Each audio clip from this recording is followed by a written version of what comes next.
ನಮಸ್ಕಾರ. Public express ನ್ಯೂಸ್ಗೆ ಸ್ವಾಗತ. ನಾನು ಸುಚಿತ್ರಾ. ಮೊದಲಿಗೆ ಹೆಡ್ಲೈನ್ಸ್.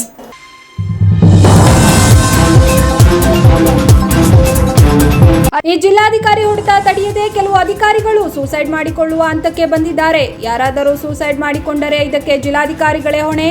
ಮಾಜಿ ಸಚಿವ ಎಚ್.ಡಿ. ರೇವಣ್ಣ ಎಚ್ಚರಿಕೆ.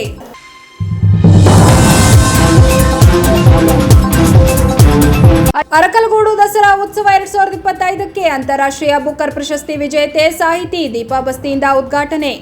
ಅರಕಲಗೂಡು ಶಾಸಕ ಎ. ಮಂಜು ಮಾಹಿತಿ.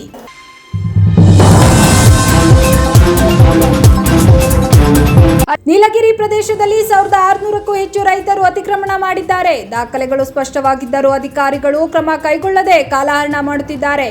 ಅಧಿಕಾರಿಗಳ ದಿವ್ಯ ನಿರ್ಲಕ್ಷ್ಯ ವಿರುದ್ಧ ಮಾಜಿ ಸಚಿವ ಬಿ. ಶಿವರಾಮ್ ಗಂಭೀರ ಆರೋಪ.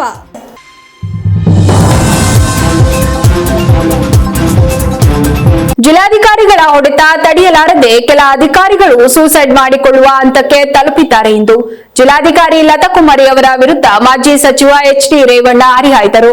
ಪತ್ರಿಕಾಗೋಷ್ಠಿಯಲ್ಲಿ ಮಾತನಾಡಿದ ಅವರು, ಒಂಟಿಪುರದಿಂದ ಚಾಕನಹಳ್ಳಿ ಡ್ಯಾಂಗೆ 22 ಕೋಟಿ ರು ಹಣ ಕೊಟ್ಟಿದ್ದು, ಇದೆಲ್ಲ ಮಾಡಿ 6 ವರ್ಷವಾಗಿದೆ.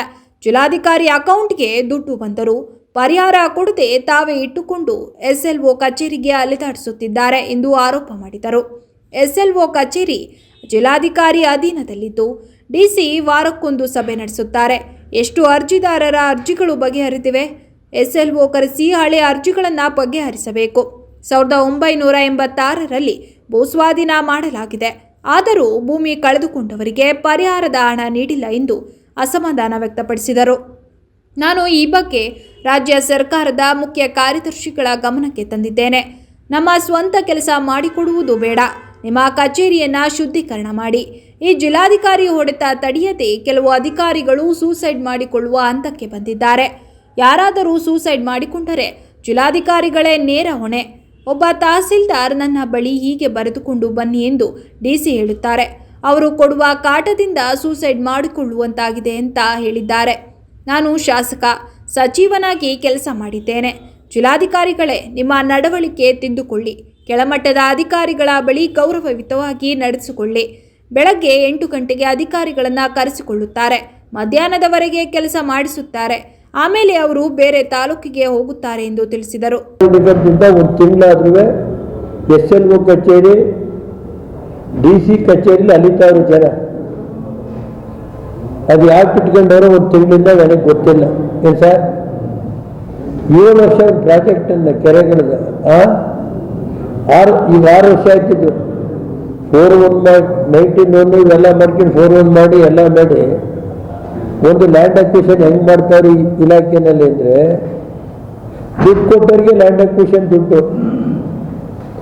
ಜಿಲ್ಲಾಧಿಕಾರಿಗಳ ಕಚೇರಿ ಅಧೀನದಲ್ಲಿರುವಂಥ ಲ್ಯಾಂಡ್ ಅಕ್ವಿಷನ್ಗೆ ದುಡ್ಡು ಕೊಟ್ಟವರು, ಈ ಫಸ್ಟ್ ದುಡ್ಡು ಕೊಟ್ಟರೆ ಅವ್ರಿಗೆ ದುಡ್ಡು ಬರುತ್ತೆ. ಯಾರು ಲಂಚ ಕೊಟ್ಟರೆ, ಇಲ್ಲ ಅಂದರೆ ಅದು ಬರ್ಬೇಕಾದ್ರೆ ಈಗ 1 ತಿಂಗಳಾಯ್ತಲ್ಲ ಸರ್, ನಾನೇ ದುಡ್ಡು ಕೊಡಿಸಿದ್ದೀನಿ. 3 ಕೋಟಿ ದುಡ್ಡು ಕೊಡಿಸಿದ್ದೆ ಒಂದು ಸಾರಿ. ಕಾಚನಹಳ್ಳಿದು 3 ಗಂಟೆಗೆ 18 ಕೋಟಿ 8 ಲಕ್ಷ ಐತೆ ಲ್ಯಾಂಡ್ ಅಕ್ವಿಷನ್ದು. 18 ಕೋಟಿ 8 ಲಕ್ಷ ಹಿಂದೆ 100 ಕೋಟಿ ಕೊಡಿಸಿದ್ರು, ಕೊಟ್ಟಿಲ್ಲ.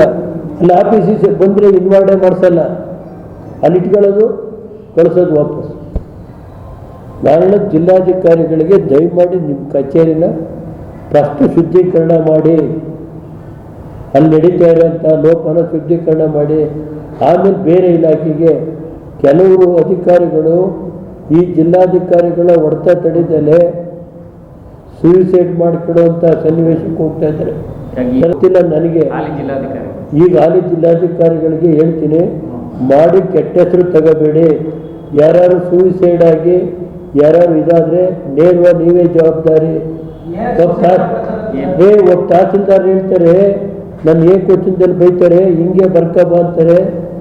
ನಾನು ಸೂಯಿಸೈಡ್ ಮಾಡ್ಕೋಬೇಕು ಅಂತ ತೀರ್ಮಾನ ಮಾಡಿದ್ದೀನಿ ಅಂತ ಒಬ್ಬ ತಹಸೀಲ್ದಾರ ನನಗೆ ಹೇಳ್ತಾರೆ.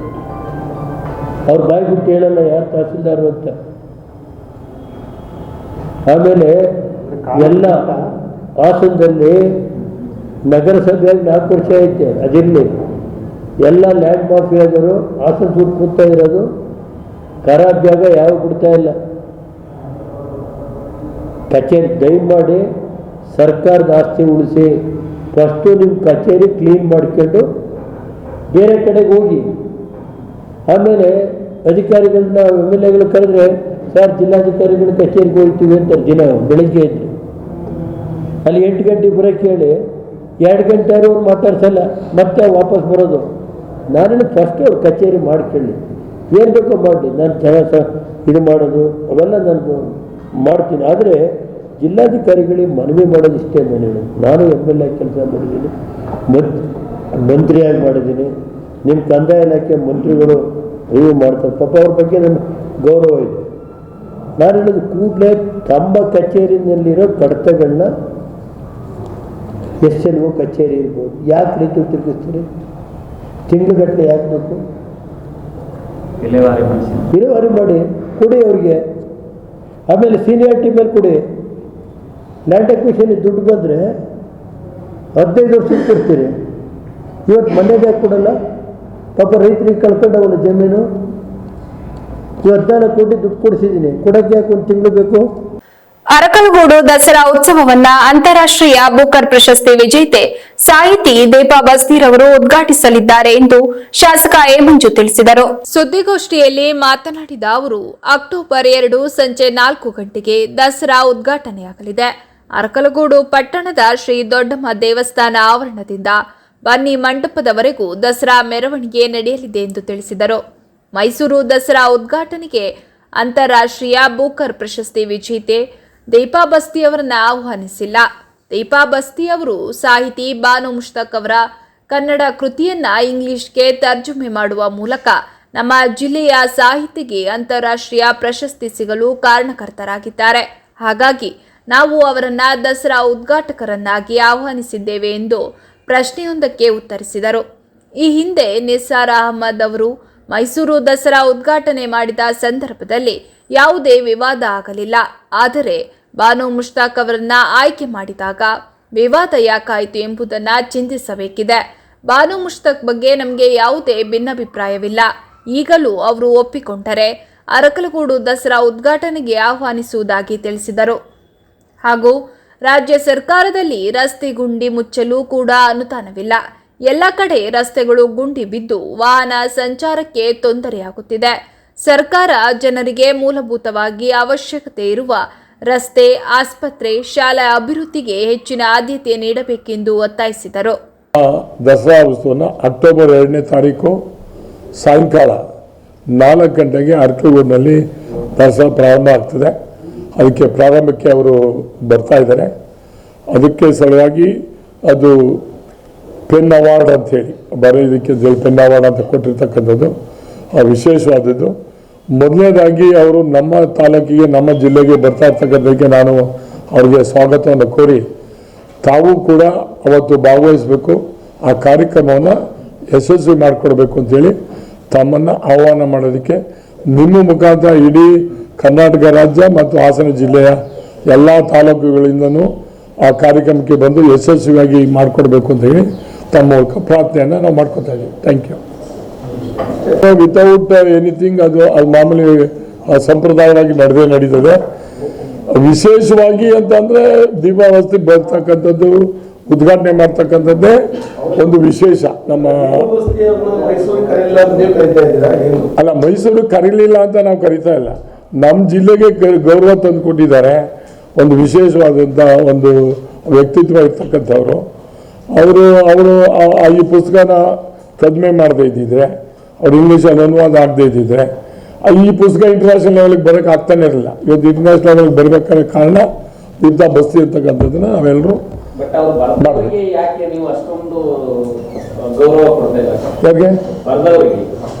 ಅವ್ರಿಗೆ ಹೌದು ನೀವು ಹಿಂದೆ ಒಂದ್ಸಲ ಪತ್ರಿಕಾಗೋಷ್ಠಿ ಮಾಡಿದಾಗ ಕೂಡ ಹೇಳಿದ್ರಿ, ಹೌದು, ದಸರಾ ಉದ್ಘಾಟನೆಗೆ ಸಂಬಂಧಪಟ್ಟಂತೆ ಮಾತಾಡಿದ್ರಿ. ಈಗ ನಮ್ಮ ಜಿಲ್ಲೆಯವರೇ ಅವ್ರು ಬರ್ದಿರೋದು, ಬರಲಿಲ್ಲ ಅಂದಿದ್ರೆ ಅವರು ಟ್ರಾನ್ಸ್ಲೇಷನ್ ಮಾಡ್ತಾ ಇರಲಿಲ್ಲ. ಹೀಗಿರುವಾಗ ಇಬ್ಬರಿಗೂ ಸಮಾನವಾದ ಒಂದು ಗೌರವವನ್ನು ಕೊಟ್ಟಿದ್ದಾರೆ. ಒಬ್ಬರಲ್ಲ, ತಾವು ಪತ್ರಿಕಾ ಮಿತ್ರರು, ತಾವು ಯೋಚನೆ ಮಾಡಬೇಕು. ಅದನ್ನು ಅವರನ್ನು ಕರೆದ್ಬಿಟ್ಟಿದ್ರೆ ಅವತ್ತು ಬಾರಿ ವಿಶೇಷ ಆಗ್ತಿತ್ತಲ್ಲ ಅದು ಕರ್ನಾಟಕ ದಸರಾ. ಯಾಕೆ ಕರಿಬಾರ್ದು? ಸರ್ಕಾರಕ್ಕೆ ಬಿಟ್ಟ ವಿಚಾರ, ಇದು ನನಗೆ ಬಿಟ್ಟ ವಿಚಾರ. ನಾನೇ ಇಲ್ಲಿ ನಿಮ್ಮ ಉದ್ದೇಶ ಜಿಲ್ಲೆಗೆ ಬುಕ್ಕ ಪ್ರಶಸ್ತಿ ಬರೋಕ್ಕೆ ಮೂಲ ಕಾರಣ ಅವರಾಗಿರೋದ್ರಿಂದ ಅವ್ರಿಗೆ ಅಲ್ಲ, ಬಾನು ಮುಸ್ತಾಕ್ ಅವರ ಪುಸ್ತಕ 30 ವರ್ಷದ ಹಳೆ ಪುಸ್ತಕ ಇವತ್ತು ಅಂತರ್ಮಟ್ಟದಲ್ಲಿ ಇದು ರಾಜ್ಯಕ್ಕೆ ಗೊತ್ತು ಮಾಡಿದ್ದಕ್ಕೆ ನಿಜವಾಗ್ಲೂ ಕೂಡ ಕೀರ್ತಿ ದೀಪಾ ಬಸ್ತಿಗೆ ಹೋಗ್ಬೇಕು. 30 ವರ್ಷದ ಯಾಕೆ ಬಂದಿತ್ತಿಲ್ಲ? ಅದು ಚರ್ಚೆ ಮಾಡ್ತಾ ಹೋದ್ರೆ ಬೇರೆ ಬೇರೆ ಚರ್ಚೆ ಆಗುತ್ತೆ. ಅದಲ್ಲ, ನಾನು ಅವ್ರಿಗೆ ಕರೆದಿದ್ದಕ್ಕೆ ನೀವು ಪೂರ್ತಿ ಒಂದೊಂದು ಸ್ವಲ್ಪ ಬರೀತೀರಿ, ಸ್ವಲ್ಪ ಓದಲ್ಲ, ಮೇಲ್ಗಡೆ ಓದ್ತೀರಿ. ಅವ್ರನ್ನ ಕರೆದಿದ್ದನ್ನ ಸ್ವಾಗತ ಮಾಡಿದ್ದೆ. ಆದರೆ ಹಿಂದಿನ ದಿನಗಳಲ್ಲಿ ಅರಿಶಿನ ಮತ್ತು ಕುಂಕುಮದ ಬಗ್ಗೆ ಅವರು ಇದನ್ನು ಮಾಡಿದ್ರು. ಸಾಂಪ್ರದಾಯಿಕ ಮಾಡೋದಕ್ಕೆ ತೊಂದರೆ ಇಲ್ಲ, ಮಾಡ್ಬೋದು ಅಂತ ನಾನು ಹೇಳಿದ್ದೆ ಅಷ್ಟೇ. ಅದು ಬಿಟ್ಟು ಬೇರೆ ಅವ್ರಿಗೂ ಕೂಡ ಸ್ವಾಗತ ಮಾಡಿದ್ವಿ. ಪೂರ್ತಿ ಓದಿ ನಾವೇ ಹೇಳಿರೋದು, ಅವ್ರಿಗೂ ಸ್ವಾಗತ ಮಾಡಿದ್ದೀವಿ. ಇವ್ರನ್ನ ಈಗ ಆ ಲೆಕ್ಕದಲ್ಲಿ ಇವ್ರನ್ನೂ ಕರಿಬೋದಾಗಿತ್ತಲ್ಲ, ಅವ್ರಿಗೆ ಹೆಸರು ಬರ್ಬೇಕು. ಇವರೇ ಕಾರಣವಲ್ಲ, ಇವ್ರು ಕರೆದಿದ್ದೆ. ಅದೇ ನಿಸಾರ್ ಅಹಮದ್ ಕರೆದಿದ್ದು, ಯಾಕೆ ಚರ್ಚೆನೇ ಆಗಲಿಲ್ಲ ಆಗ? ಆತ ನಿಸಾರ್ ಅಹಮದ್ ಆ ಥರದ ಕಾರಣ ಏನು ಅಂದರೆ, ನಮ್ಮ ಇದು ದಸರಾದ ಸಂಪ್ರದಾಯದ ಬಗ್ಗೆ ಮಾಡೋದಾದ್ರೆ ಯಾರು ಬೇಕಾದ್ರೂ ಮಾಡ್ಬೋದು. ಅದರಲ್ಲೇನು ಆ ದಸರಾ ಇವ್ರಿಗೆ ಅವ್ರಿಗೆ ಅಂತ ಏನಿಲ್ಲ. ಸಂಪ್ರದಾಯ ಏನು ಅಂದರೆ ಹೂ ಮಾಡ್ಕೋಬೇಕು, ಸೀರೆ ಬಿಟ್ಕೋಬೇಕು, ಅದೇ ಸಂಪ್ರದಾಯ. ಅದನ್ನೇ ನಾನು ಮಾಡ್ತೀನಿ ಅಂತ ಹೇಳಿದ್ರೆ ಮುಗ್ದೇ ಹೋಗಿತ್ತಲ್ಲ. ಅದನ್ನೇ ಮಾಡ್ತೀನಿ ಅಂತ ಹೇಳಿದ್ರೆ ಚರ್ಚೆನೇ ಬರ್ತಿರ್ಲಿಲ್ಲ, ಮುಗ್ದೇ ಹೋಗಿತ್ತು. ಯಾರನ್ನ ನಾನು ಪತ್ರಿಕೆ ಪ್ರಿಂಟ್ ಮಾಡಿ ಎಲ್ಲ ಮಾಡಿ ಕರಿಬಹುದು ಅಂತಂದ್ರೆ ಅಲ್ಲಿ ದೊಡ್ಡ ದಸರಾ ಉದ್ಘಾಟನೆ ಮಾಡಿದ್ರೆ ಇಲ್ಲಿಗೆ ಬರ್ತಾರ? ಒಪ್ಸಿ ನೀವು ನಾಳೆ ಕರೆಸ್ತೀನಿ ನಾನು. ಅಲ್ಲ, ತಾವೇ ಒಪ್ಸಿ ಇವ್ರ ಜೊತೆ ಬಂದ್ರೆ ನನಗೆ ಭಾರಿ ಸಂತೋಷ. ದಯವಿಟ್ಟು ಕರೆಸಿ. I am very happy.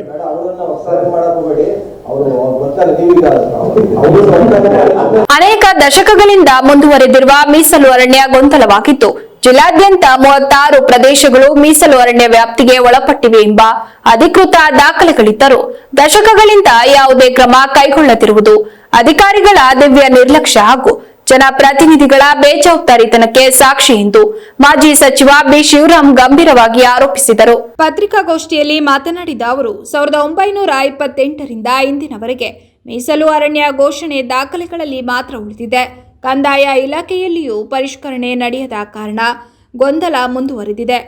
December 30, 2022ರಂದು Karnataka ಅರಣ್ಯ ಅಧಿನಿಯಮ 1963ರ 5ನೇ ಪ್ರಕಾರದಡಿ ಅರಣ್ಯ ಇಲಾಖೆ ಹೊಸದಾಗಿ ಘೋಷಣೆ ಹೊರಡಿಸಿದೆ.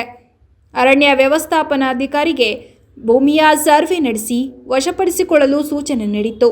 ಆದರೆ ಇದುವರೆಗೆ ಯಾವುದೇ ಅನುಷ್ಠಾನ ನಡೆದಿಲ್ಲ ಎಂದು ಅವರು ದೂರಿದರು. Under Karnataka forest act as per section 4 ಮೊನ್ನೆ ನಾನು ಹೇಳಿದೆ, ಕೆಲವು ಪ್ರದೇಶಗಳನ್ನು ಅಮೃತ್ ಮಾಲ್ ಕಾವಲ್ ಅಂತೇಳಿ ಘೋಷಣೆ ಮಾಡಿದ್ದಾರೆ ನಾಗರಾಜ್. ಆ ಅಮೃತ್ ಮಾಲ್ ಕಾವಲ್ಗಳು ಗೋಮಾಳಗಳು.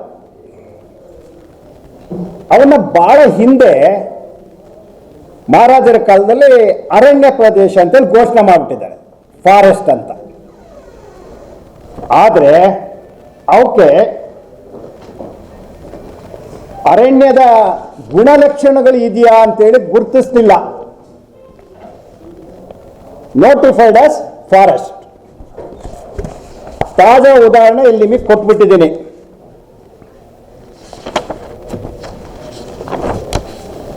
ಅಮೃತ್ ಮಲ್ ನೋಡಿ, ಇದು ನೀಲಗಿರಿ ಕಾವಲು. It is notified as forest in 1928. then Maharaja.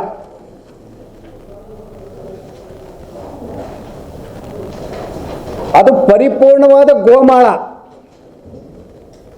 ಅವತ್ತು ಘೋಷಣೆ ಮಾಡಿದರು. ಇದು ಟೆಕ್ನಿಕಲ್ ಆಗಿ ನಾವು ಅಬ್ಸರ್ವ್ ಮಾಡ್ಕೋಬೇಕಾಯ್ತು, ರೈತರ ದೃಷ್ಟಿಯಿಂದ ನಾನು ಹೇಳ್ತಾ ಇದ್ದೀನಿ. ಅದು ಏನಾಯ್ತು, ಘೋಷಣೆ ಅರಣ್ಯ ಅಂತ ಆಯ್ತೇ ಹೊರತು ನೋಟಿಫಿಕೇಶನ್ನು ಕಂದಾಯ ಇಲಾಖೆ ದಾಖಲಾತಿನಲ್ಲಿ ಬದಲಾವಣೆ ಆಗಲಿಲ್ಲ. ಪಾಣಿ ಮತ್ತೊಂದೆಲ್ಲ ಗೋಮಾಳ ಅಂತ ಮುಂದುವರೆದೋಯ್ತು. ಸಿಂಪಲ್, ಅರ್ಥ ಆಯ್ತಲ್ಲ? ರೈತರು ಎಷ್ಟು ಕಷ್ಟದಲ್ಲಿದ್ದಾರೆ ಅನ್ನೋದಕ್ಕೆ ಇದೊಂದು ತಾಜಾ ಉದಾಹರಣೆ ನಿಮಗೆ. ಹತ್ತಿಗುಡ್ಡ ಕಾವಲ್,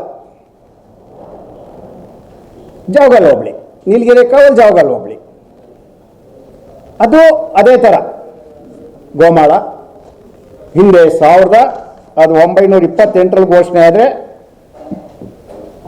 1937 ಇದು ಎರಡನ್ನ ನೋಟಿಫೈಡ್ ಇದನ್ನ ತಮಗೆ ಹೇಳಿದೆ. ಅದು ಈ ತರ ಒಟ್ಟು 36 ಪ್ರದೇಶಗಳನ್ನು ಈ ಜಿಲ್ಲೆನಲ್ಲಿ ಈ ಹಿಂದೆ ಅರಣ್ಯ ಅಂತ ಘೋಷಣೆ ಆಗಿ ಪರಿಪೂರ್ಣ ಗುಣಲಕ್ಷಣಗಳನ್ನು ಗುರುತಿಸುವಿಕೆ ಮೂಲಕ ಅರಣ್ಯ ಅಂತೇಳಿ ಇನ್ನೂ ಮಾಡಲಿಲ್ಲ. ಅದನ್ನ ಸೆಕ್ಷನ್ 4 ಅಂತ ಹೇಳುತ್ತೆ.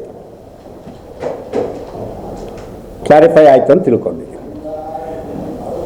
ಇಷ್ಟು ಏನಾಗಿದೆ ಈಗ, ಇದಕ್ಕೆ ಕರ್ನಾಟಕ ಅರಣ್ಯ ಅಧಿನಿಯಮ 1963-5 ಪ್ರಕರಣದ ಪ್ರಕಾರ ಹೊರಡಿಸಿದ ಉದ್ಘೋಷಣೆ.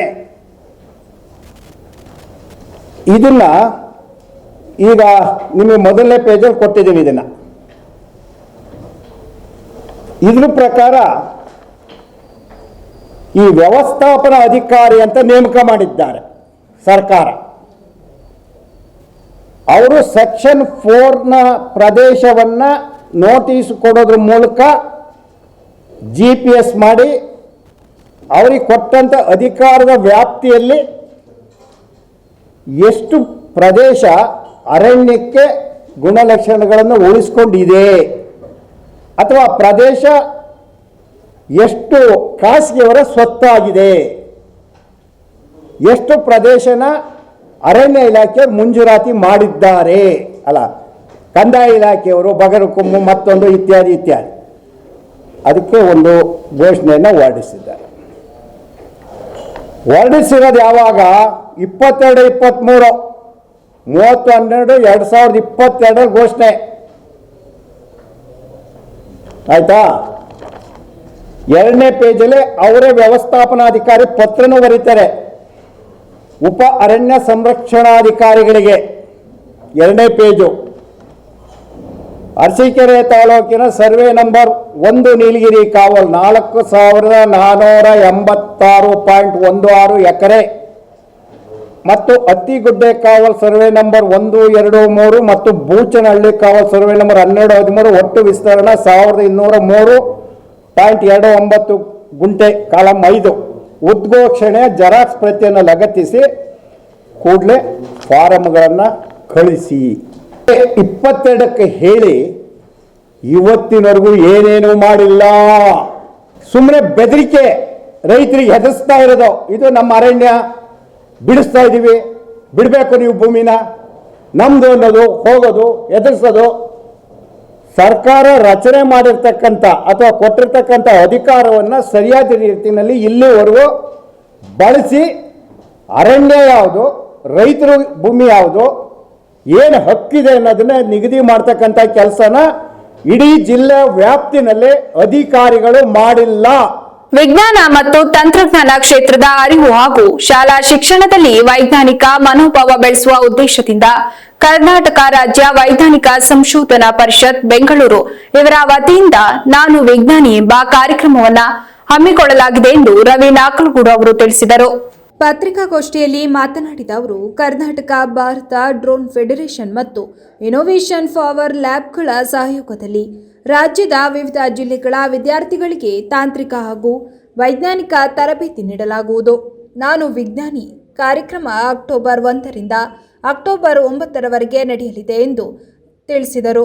ಈ ಅವಧಿಯಲ್ಲಿ ವಿದ್ಯಾರ್ಥಿಗಳಿಗೆ ಸೈನ್ಸ್ ಎಕ್ಸಿಬಿಷನ್, ಟೆಕ್ನಿಕಲ್ ವರ್ಕ್ಶಾಪ್ಗಳು, ಡ್ರೋನ್ ತಂತ್ರಜ್ಞಾನ, blockchain technology, block of development ಮುಂತಾದ ವಿಷಯಗಳಲ್ಲಿ ಮಾರ್ಗದರ್ಶನ ನೀಡಲಾಗುವುದು ಎಂದರು. ಸುದ್ದಿಗೋಷ್ಠಿಯಲ್ಲಿ ಕಮಲ್ ಕುಮಾರ್, ರಾಣಿ, ದೀಪಾ ಮಹೇಶ್, ಶೋಭಾ, ವಿನುತಾ, ರತಿ ಹಾಗೂ ವಿದ್ಯಾರ್ಥಿಗಳು ಉಪಸ್ಥಿತರಿದ್ದರು.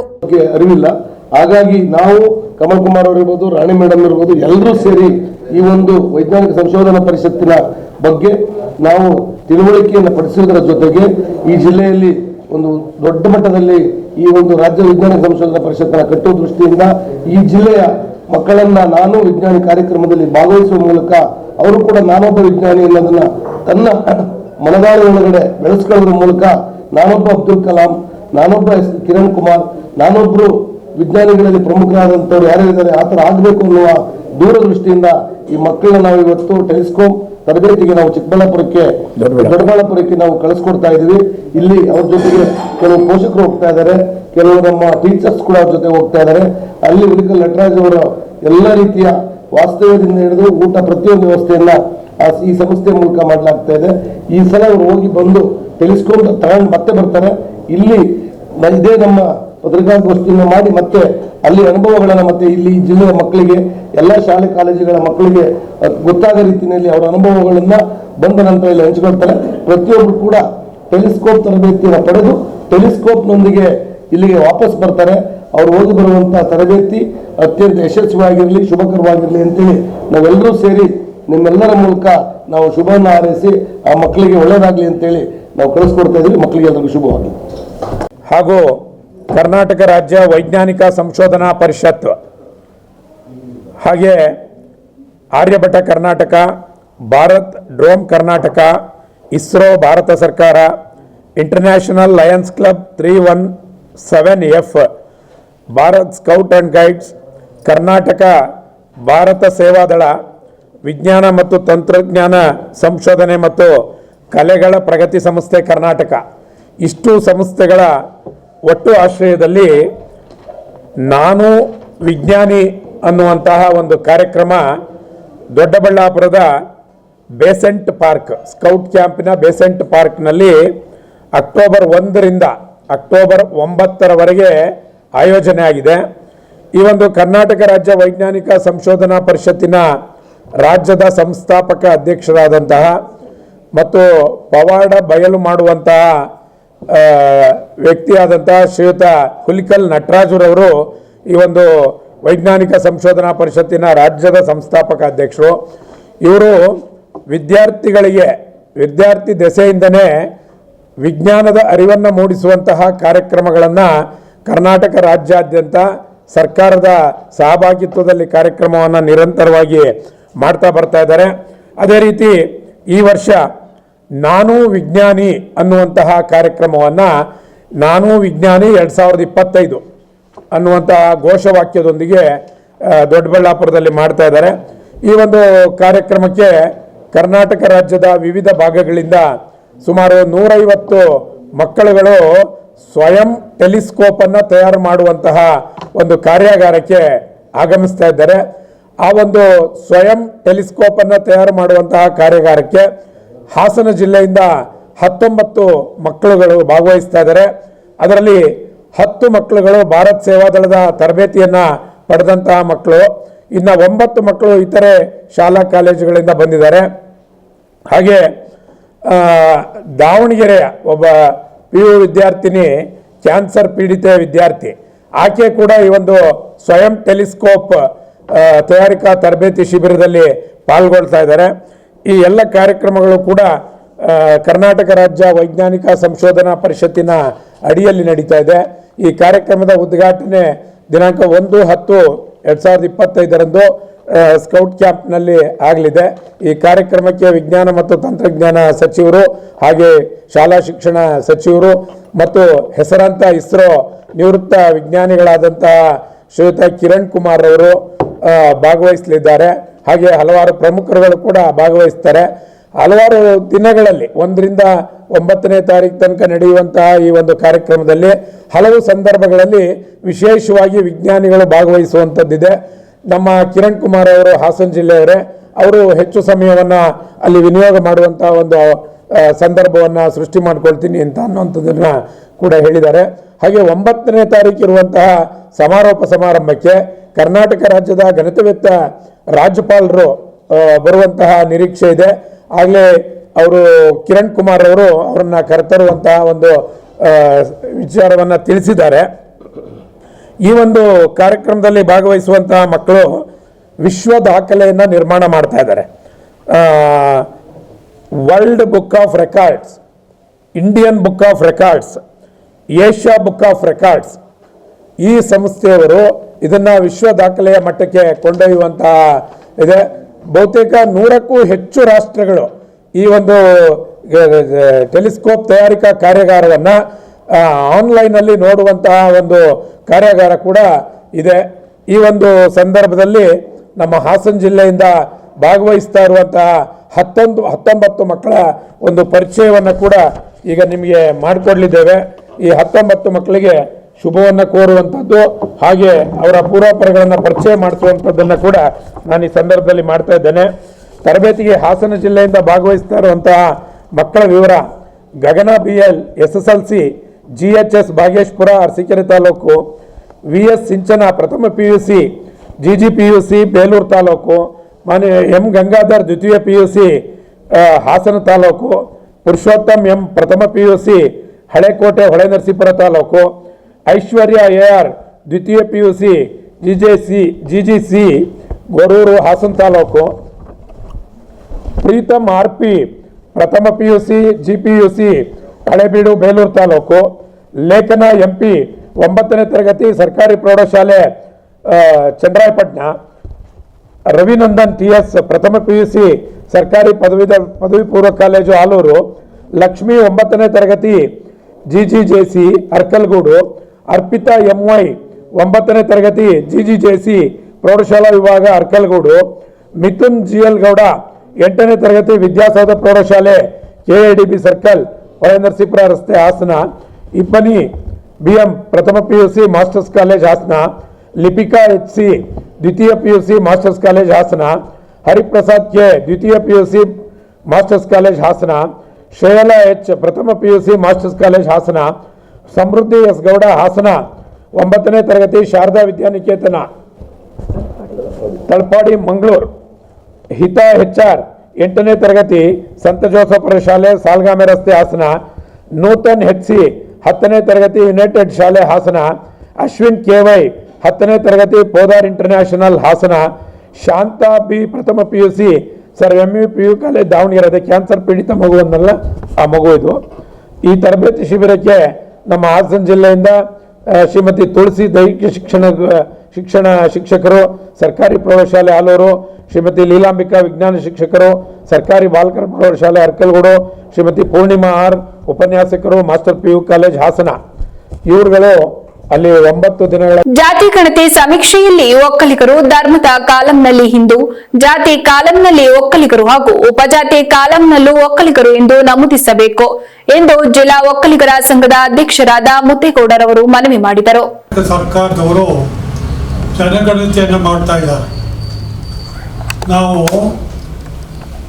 ಇವತ್ತು ಜನಗಣತಿಗೆ ಬಂದಾಗ ನಾವು ಯಾವ ರೀತಿ ಉತ್ತರ ಕೊಡಬೇಕು ಅನ್ನೋದು ರಾಜ್ಯ ಒಕ್ಕಲಿಗರ ಸಂಘ, ಜಿಲ್ಲಾ ಒಕ್ಕಲಿಗರ ಸಂಘ, ನಿರ್ಮಲಾನಂದ ಸ್ವಾಮೀಜಿಯವರು, ಶಂಭುನಾಥ ಸ್ವಾಮೀಜಿಯವರು, ನಿಶ್ಚಿತಾನಂದ ಸ್ವಾಮೀಜಿಯವರ ಆದೇಶದ ಮೇರೆಗೆ ಮತ್ತು ರಾಜ್ಯ ಒಕ್ಕಲಿಗರ ಸಂಘದ ಅಧ್ಯಕ್ಷರು ಮತ್ತು ಕಾರ್ಯಕಾರಿ ಮಂಡಳಿಯ ಎಲ್ಲ ಸದಸ್ಯರು ಕೂಡ ನಮ್ಮ ಜನತೆ ಒಂದು ಸಂದೇಶವನ್ನು ಕಳಿಸ್ಬೇಕು ಅಂತ ಕೇಳ್ಕೊಂಡಿದ್ದಾರೆ. ಅದರ ಹಾಗೆ ಇವತ್ತು ನಾನು ಮಾತಾಡ್ತಾ ಇದ್ದೇನೆ. ಜನಗಣತಿ ಬಂದಾಗ ನಾವು ಹಿಂದೂ ಒಕ್ಕಲಿಗ ಇಂದ ಮಾತ್ರ ಬರೆಸಬೇಕು. ಇದು ಉದ್ದೇಶ ಒಕ್ಕಲಿಗರ ಜನಸಂಖ್ಯೆ ಕರ್ನಾಟಕ ರಾಜ್ಯದಲ್ಲಿ ಎಷ್ಟಿದೆ ಆಧಾರದ ಮೇಲೆ ನಮ್ಮ ಸಮಾಜಕ್ಕೆ ಸವಲತ್ತುಗಳನ್ನು ಸಿಕ್ಕುತ್ತೆ. ಅದಕ್ಕಾಗಿ ನಾನು ಎಲ್ಲ ಒಕ್ಕಲಿಗರ ಬಂಧುಗಳಲ್ಲಿ ವಿನಂತಿ ಮಾಡಿಕೊಳ್ಳೋದೇನೆಂದರೆ, ಪ್ರತಿಯೊಬ್ಬರೂ ಕೂಡ ಮನೆಗೆ ಬಂದಾಗ ಅವರಿಗೆ ಲಿಖಿತವಾಗಿ ನಾನು ಒಕ್ಕಲಿಗ ಅಂತ ಬರೆಸ್ಬೇಕು, ಧರ್ಮ ಹಿಂದೂ ಅಂತ ಬರೆಸ್ಬೇಕು. ಇದನ್ನು ನೀವು ಪ್ರತಿಯೊಬ್ಬರೂ ಕೂಡ ಪಾಲಿಸಬೇಕು ಅಂತ ಜಿಲ್ಲಾ ಒಕ್ಕಲಿಗರ ಸಂಘದ ಪರವಾಗಿ, ರಾಜ್ಯ ಒಕ್ಕಲಿಗರ ಸಂಘದ ಪರವಾಗಿ, ಸ್ವಾಮೀಜಿಯವರ ಪರವಾಗಿ ನಾನು ಇಡೀ ಕರ್ನಾಟಕದ ಒಕ್ಕಲಿಗರ ಸಮಾಜದ ಬಂಧುಗಳಲ್ಲಿ ವಿನಂತಿಯನ್ನು ಮಾಡಿಕೊಳ್ತಾ ಇದ್ದೇನೆ. ಹಾಸನ ಜಿಲ್ಲೆಯ ಒಕ್ಕಲಿಗ ಕುಲಬಾಂಧವರಲ್ಲಿ ನಮಸ್ಕಾರ. ಇವಾಗೇನು ಜಾತಿ ಗಣತಿ ಸಮೀಕ್ಷೆ ನಡೀತಾ ಇದೆ, ದಯವಿಟ್ಟು ತಮ್ಮೆಲ್ಲ ಒಕ್ಕಲಿಗ ಕುಲಬಾಂಧವರಲ್ಲಿ ಕೇಳ್ಕೊಳ್ಳೋದಿಷ್ಟೇ, ನಿರ್ಮಲಾನಂದ ಸ್ವಾಮೀಜಿಯವರ ಆಶೀರ್ವಾದದಲ್ಲಿ ಹಾಗೂ ರಾಜ್ಯ ಒಕ್ಕಲಿಗರ ಸಂಘ ಮತ್ತು ಜಿಲ್ಲಾ ಒಕ್ಕಲಿಗರ ಸಂಘ ಶಂಭುನಾಥ ಸ್ವಾಮೀಜಿಯವರ ಆಶೀರ್ವಾದದೊಂದಿಗೆ ಎಲ್ಲರೂ ಕೂಡ ಇವತ್ತು ನಮ್ಮ ಹಿರಿಯ ಪೂಜ್ಯರಾದ ಮುದ್ದೇಗೌಡರು ಕೂಡ ಒಂದೇ ಎಲ್ಲ ನಮ್ಮ ಸಮುದಾಯದ ಬಂಧುಗಳೆಲ್ಲ ಕೂತು ಒಂದು ತೀರ್ಮಾನಕ್ಕೆ ಬಂದಿದ್ದೀವಿ. ಎಲ್ಲರೂ ಕೂಡ ಧರ್ಮದ ಕಾಲಂನಲ್ಲಿ ಹಿಂದೂ, ಜಾತಿಯ ಕಾಲಂನಲ್ಲಿ ಒಕ್ಕಲಿಗ ಎಂದು ಬರೆಸಿ ಎಂದು ಮತ್ತು ಉಪಜಾತಿಯಲ್ಲೂ ಕೂಡ ಒಕ್ಕಲಿಗ ಎಂದೇ ಬರೆಸಿ ಎಂದು ತೀರ್ಮಾನವನ್ನ ಎಲ್ಲ ನಮ್ಮ ಸಮುದಾಯದ ಮುಖಂಡರು ಸ್ವಾಮೀಜಿಯವರ ಮುಖಾಂತರ ಎಲ್ಲ ತೀರ್ಮಾನ ಆಗಿದೆ. ದಯವಿಟ್ಟು ಯಾರು ಕೂಡ ಯಾರಾದರೂ ನಿಮಗೆ ಮಿಸ್ಯೂಸ್ ಮಾಡಿದರೆ ದಯವಿಟ್ಟು ತಲೆ ಕೆಡಿಸ್ಕೊಬೇಡಿ. ನಾವು ನಿಮ್ಮ ಕೈ ಮುಗಿ ಕೇಳ್ಕೊತಾ ಇದ್ವಿ, ಈ ಒಕ್ಕಲಿಗ ಎಂದೇ ಬರೆಸಿ, ಬೇರೆ ಏನು ಬರ್ಸಕ್ ಹೋಗ್ಬೇಡಿ. ಉಪಜಾತಿಯಲ್ಲೂ ಒಕ್ಕಲಿಗ ಅಂತ ಬರೆಸಿ, ಜಾತಿಯ ಕಾಲಂನಲ್ಲೂ ಕೂಡ ಒಕ್ಕಲಿಗ ಅಂತ ಬರೆಸಿ ಅಂತ ಕೇಳ್ಕೊಳ್ತೀವಿ. ಏನಿವಾಗ ಸುಮಾರು ಕಡೆ ಏನು ಸಮೀಕ್ಷೆಗೆ ಬಂದಂಥವ್ರು ತಪ್ಪು ದಾರಿಗೆ ಎಳಿತಾ ಇದ್ದಾರೆ ಅಂತ ಗೊತ್ತಾಗ್ತಾ ಇದೆ. ಗೌಡ ಎಂದು ಬರೆಸಿ, ಇನ್ನೊಂದು ಇಲ್ಲದೆ ಇರ್ತಕ್ಕಂಥ ಕಾಲಂಗಳು ಕೂಡ ಹೇಳ್ತಾ ಇದ್ದಾರೆ ಕ್ರಿಶ್ಚಿಯನ್ ಒಕ್ಕಲಿಗ ಅಂತ ಬರೆಸಿ, ಈ ಥರದ್ದೆಲ್ಲ ಕ್ರಿಯೇಟ್ ಮಾಡ್ತಾ ಇದ್ದಾರೆ. ಆ ಥರದ್ದು ಏನಾರ ಇದ್ರೆ ದಯವಿಟ್ಟು ಜಿಲ್ಲಾ ಒಕ್ಕಲಿಗ ಸಂಘಕ್ಕೆ ಮತ್ತು ನಮ್ಮ ರಾಜ್ಯ ಒಕ್ಕಲಿಗ ಸಂಘದ ನಿರ್ದೇಶಕರ ಗಮನಕ್ಕೆ, ನಮ್ಮ ಸಮುದಾಯದ ಮುಖಂಡರ ಗಮನಕ್ಕೆ ಬೇಗ ತರಬೇಕು. ಯಾರಾದರೂ ಆ ಥರ ನಡ್ಕೊಂಡ್ರೆ ದಯವಿಟ್ಟು ಎಲ್ಲರೂ ಕೂಡ ಪ್ರತಿಯೊಂದು ಹಳ್ಳಿಲೂ ಕೂಡ ಹೋಗಿ ನೀವು ಮನೆ ಮನೆಗೆ ಹೋಗಿ ಈ ವಿಚಾರವನ್ನ ತಿಳಿಸಿ ನಮ್ಮ ಸಮುದಾಯದ ಯುವಕರು ಕೆಲಸ ಮಾಡಬೇಕು. ಒಕ್ಕಲಿಗ ಎಂದೇ ಬರೆಸತಕ್ಕಂಥ ಒಂದು ಜವಾಬ್ದಾರಿಯನ್ನ ಎಲ್ಲ ಸಮುದಾಯದ ಯುವ ಜನತೆ ತಗೋಬೇಕು ಅಂತ ಹೇಳಿ ಎಲ್ಲ ಸಮುದಾಯದ ಮುಖಂಡರಲ್ಲೂ ಕೂಡ ಕೇಳ್ಕೊಂತೀನಿ. ನಮಸ್ಕಾರ. ಹಾಸನಾಂಬ ಜಾತ್ರಾ ಮಹೋತ್ಸವ ಸಮೀಪಿಸುತ್ತಿದ್ದು ಟೆಂಡರ್ ಪ್ರಕ್ರಿಯೆ ಪೂರ್ಣಗೊಳ್ಳದೆ ಸಿಸಿಟಿವಿ ಅಳವಡಿಸುತ್ತಿದ್ದಾರೆ ಎಂದು ಸ್ಥಳೀಯರು ಆಕ್ರೋಶ ವ್ಯಕ್ತಪಡಿಸಿದ್ದಾರೆ.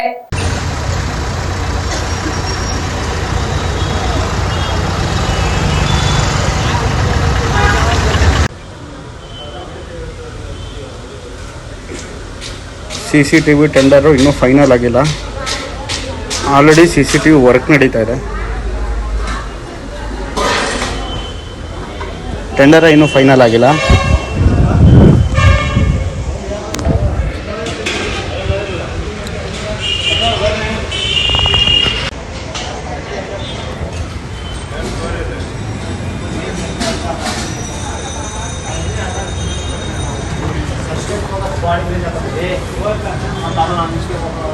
ಯಾವತ್ತಿಂದ ಕೆಲಸ ಸ್ಟಾರ್ಟ್ ಮಾಡಿದ್ರಣ್ಣ? ಹಾಂ, ನಿನ್ನೆಯಿಂದ.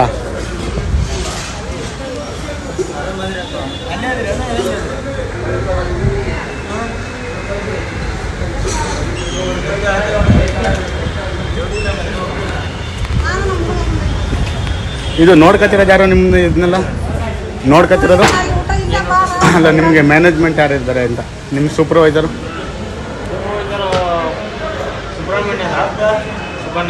ಸುಬ್ಬಣ್ಣ ಎಲ್ಲಿದ್ದಾರೆ? ಹೊರಗಡೆ ಇದ್ದಾರೆ. ಈಗ ನೀವು ಬರೀ ಇಷ್ಟು ಜನ ಮಾತ್ರ ಇಷ್ಟು 3 ಜನನಾ ಕೆಲಸಕ್ಕೆ ಬಂದಿರೋದು? ಓಕೆ. CCTV work. ಓಕೆ.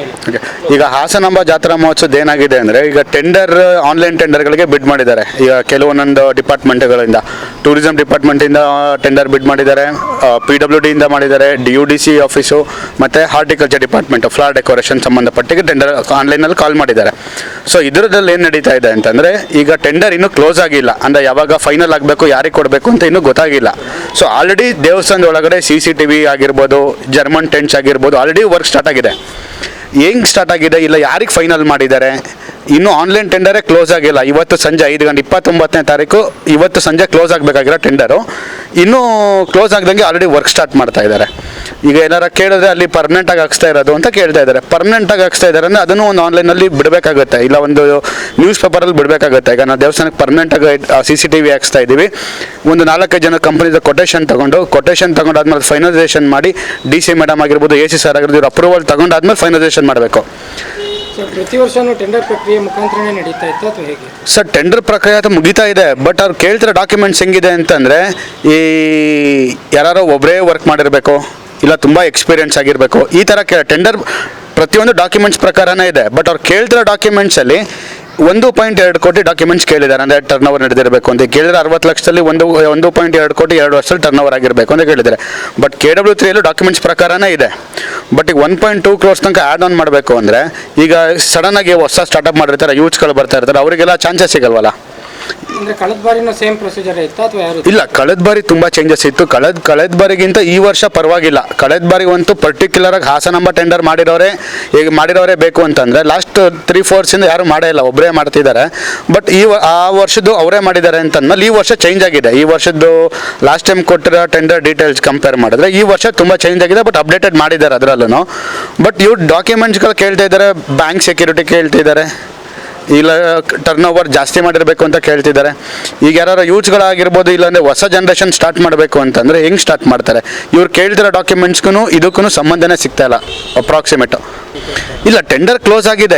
ಈಗ ನೀವು ವೀಡಿಯೋಗಳೆಲ್ಲ ಈಗ ಆಲ್ರೆಡಿ ನೋಡ್ತಾ ಇರೋದ್ರ ವಾಟ್ಸಪ್ಗಳೆಲ್ಲ ಬರ್ತಾ ಇರೋದ್ರಿಂದ ಟೆಂಡರ್ ಯಾರಿಗೆ ಹೋಗಿದೆ ಅಂತಲೇ ಇನ್ನೂ ಫೈನಲ್ ಆಗಿಲ್ಲ. ಮೇಜರ್ ಪ್ರಾಬ್ಲಮ್ ಇರೋದೇ ಇದು. ಈ ಟೆಂಡರ್ ಡಾಕ್ಯುಮೆಂಟ್ಸ್ ಎಲ್ಲ ಈ ಸೈಡಿಗೆ ಇಟ್ಬಿಟ್ರೆ ಟೆಂಡರ್ ಯಾರಿಗಾಗಿದೆ ಅಂತ ಫೈನಲ್ ಆಗಿಲ್ಲ. ಆಲ್ರೆಡಿ ಟೆಂಡರ್ ಕೆಲಸ ನಡೀತಾ ಇದೆ.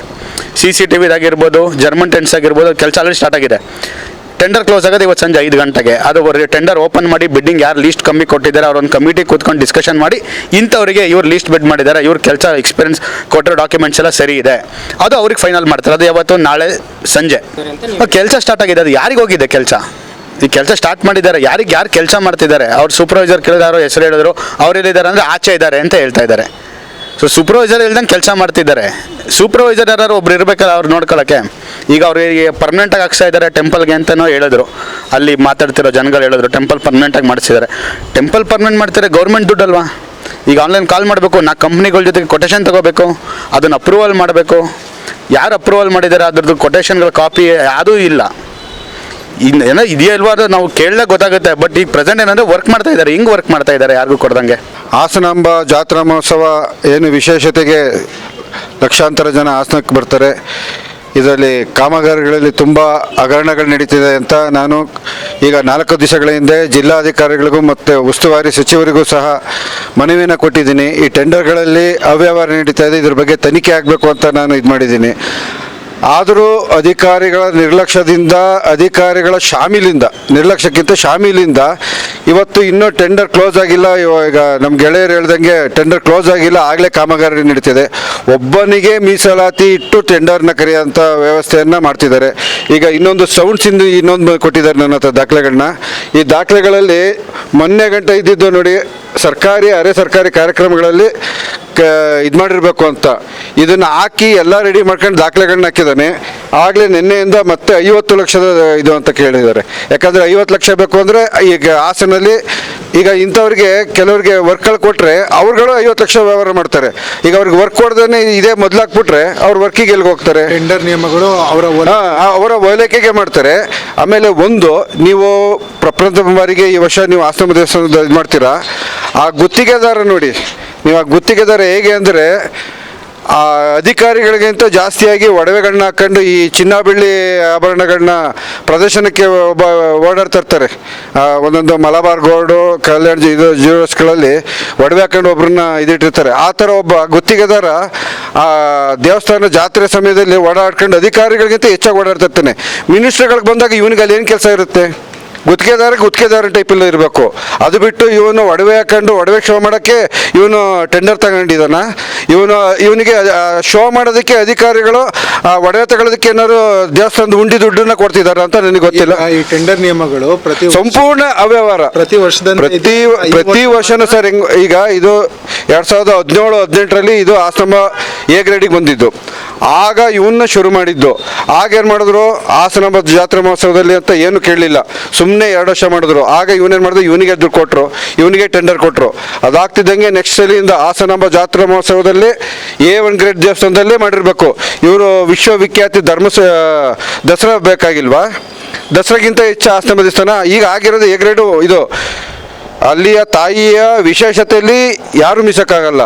ದಸರಾದಲ್ಲಿ ಹಾಕಿರೋ ಲೈಟಿಗಿಂತನೂ ದಸರಾದವ್ರ ಕೈಲೂ ಲೈಟ್ ಹಾಕಿದ್ದಾರೆ, ಅವ್ರದನ್ನು ರಿಜೆಕ್ಟ್ ಮಾಡಿದ್ದಾರೆ. ಅಂಥ ಅಧಿಕಾರಿಗಳು ಏನಂದರೆ ಜಾತ್ರೆ ದೇವ್ರ ಭಕ್ತಿಯಿಂದ ಮಾಡ್ತಾರಂತ ಇವರು ಜಾತ್ರಾ ಮಹೋತ್ಸವ ಅಲ್ಲ ಇದು. ಅಧಿಕಾರಿಗಳು ದುಡ್ಡು ಮಾಡೋದಕ್ಕೋಸ್ಕರನೇ ನಾನು ನೇರವಾಗಿ ಹೇಳ್ತಿದ್ದೀನಿ, ಇವರು ಈ ಟೆಂಡರ್ಗಳು ಮತ್ತು ಈ ಅಭಿವೃದ್ಧಿ ಕಾರ್ಯಗಳನ್ನ ಮಾಡ್ತಾ ಇರೋದು. ಮಾಡಿದ್ದೇ ಮಾಡ್ತಾರೆ. ಈಗಾಗಲೇ ಅವ್ನು ಹೆಂಗೆ ಅಂದರೆ ಲೈಟಿಂಗ್ಸು 1 ವಾರದಿಂದ ಮುಂಚೆನೇ ಲೈಟಿಂಗ್ಸ್ ಹಾಕಬಂದ, ಅದಿನ್ನೂ ಕ್ಲೋಸ್ ಆಗಿತ್ತಿಲ್ಲ. ಈ ಟೆಂಡರೇ ಆಗಿಲ್ಲ, ಯಾವುದೋ ಪ್ರಿಂಟಿಂಗ್ ಟೆಂಡರೇ ಆಗಿಲ್ಲ, ಪಾಸು ಇವೆಲ್ಲ ಟೆಂಡರೇ ಆಗಿಲ್ಲ. ಇದನ್ನು ಆಗಲೇ ಕೊಟ್ಟಾಗಿದೆ ನಗರಸಭೆ ಸದಸ್ಯಗಳಿಗೆ, CMಗೆ ಆಗಲೇ ಹೋದವಾರನೇ CMಗೆ ಕೊಟ್ಟು ಬಂದಿದ್ದಾರೆ. ಟೆಂಡರ್ ಇನ್ನೂ ಮುಗ್ದಿಲ್ಲ.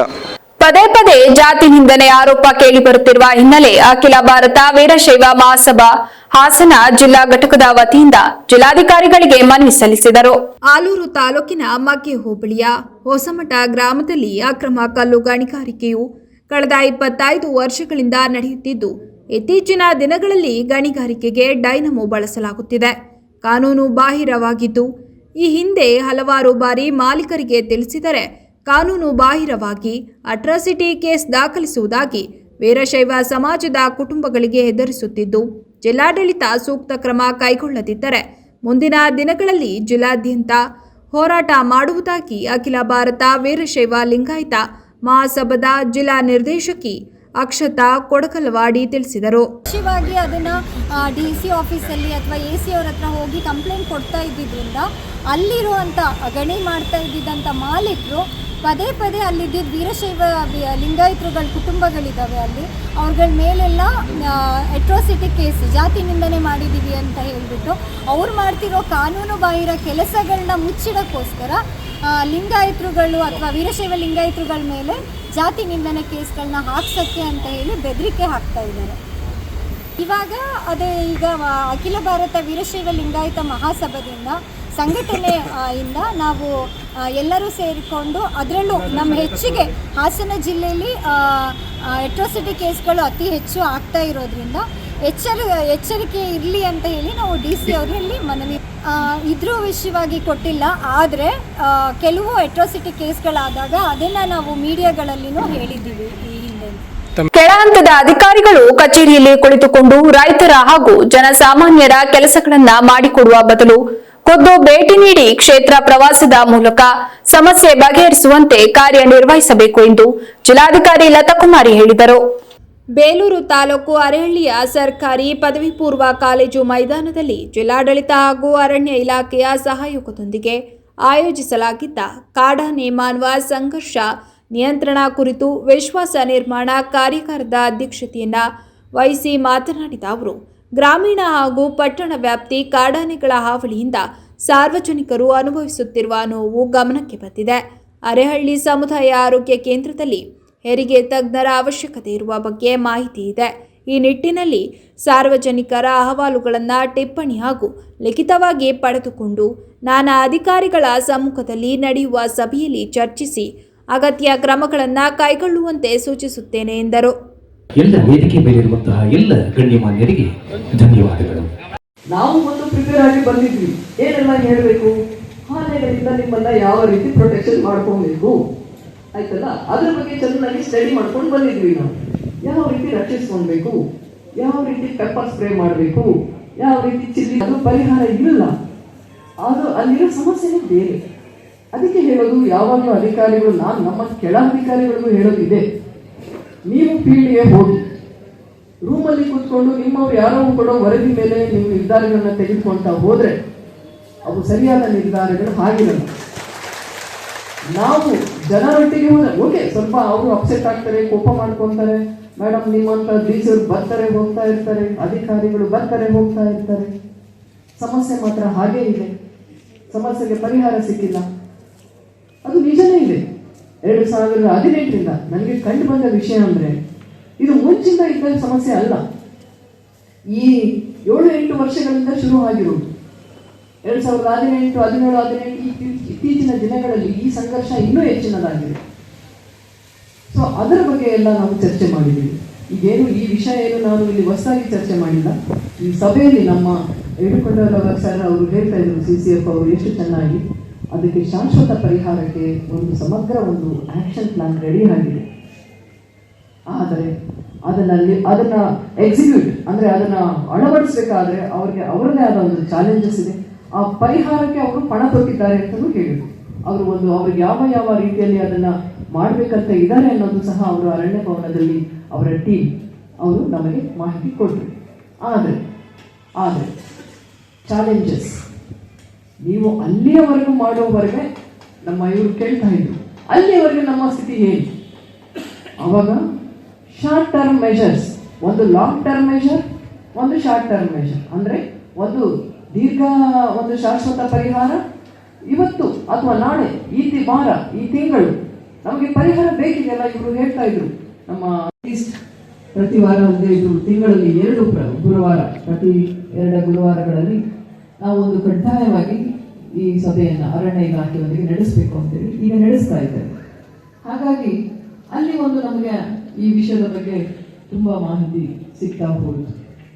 ಹಾಗಾಗಿನೂ ನಮಗೆ ನಾವು ಹೇಳ್ತಾ ಇದ್ರು, ನಮ್ಮ ಅದ್ದೂರಿ ಚೇತನ್ ಕುಮಾರ್ ಅವರು ಕಾಫಿ ಬೆಳೆಗಾರರ ಸಂಘದ ಅಧ್ಯಕ್ಷರು, ನಾನು ಬೇಲೂರಿಗೆ ಬಂದಾಗ ಅವರು ಕರೆಕ್ಟಾಗಿ ಹೇಳಿದ್ರು, ನೆನಪಿಟ್ಕೊಂಡು ಅವರು ಮೊದಲು ಮನವಿ ಕೊಟ್ಟಿದ್ದೆ, ಮೇಡಮ್ ನಮ್ಮ ಕಾಫಿ ಬೆಳೆಗಾರರ ಸಮಸ್ಯೆಗಳು ಏನೆಲ್ಲ ಇವೆ ಅದನ್ನು ನೀವು ಮೊದಲ ಆದ್ಯತೆಯಲ್ಲಿ ಪರಿಗಣಿಸಬೇಕು.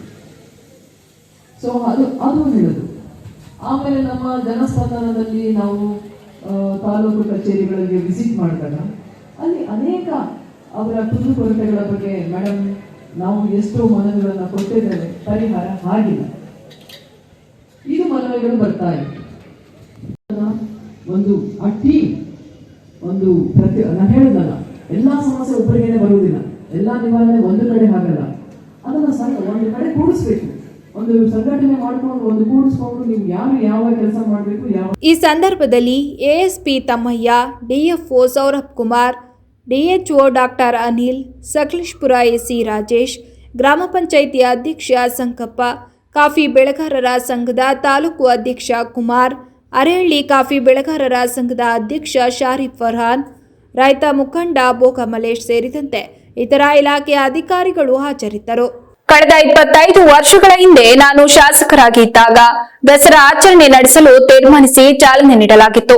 ಇಂದಿಗೆ 25 ವರ್ಷದ ಸಂಭ್ರಮದ ದಸರಾ ಆಚರಣೆ ಮಾಡಲಾಗುತ್ತಿದೆ ಎಂದು ಶಾಸಕ ಎ ಮಂಜು ಸಂತಸ ವ್ಯಕ್ತಪಡಿಸಿದರು.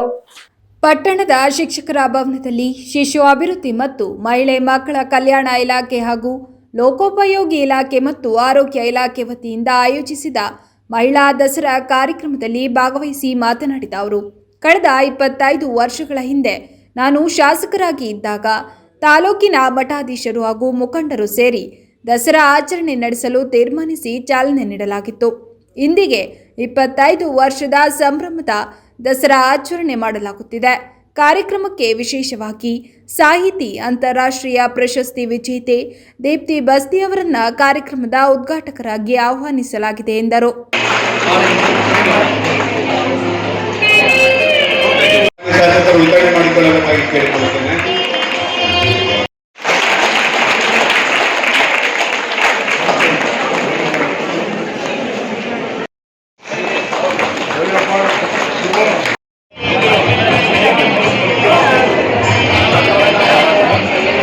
ಅರಕಲಗೂಡು ದಸರಾ ಉತ್ಸವ 2000 ಯಾರೂ ಕನಸು ಮನಸ್ಸಲ್ಲೂ ಕಂಡಿರಲಿಲ್ಲ.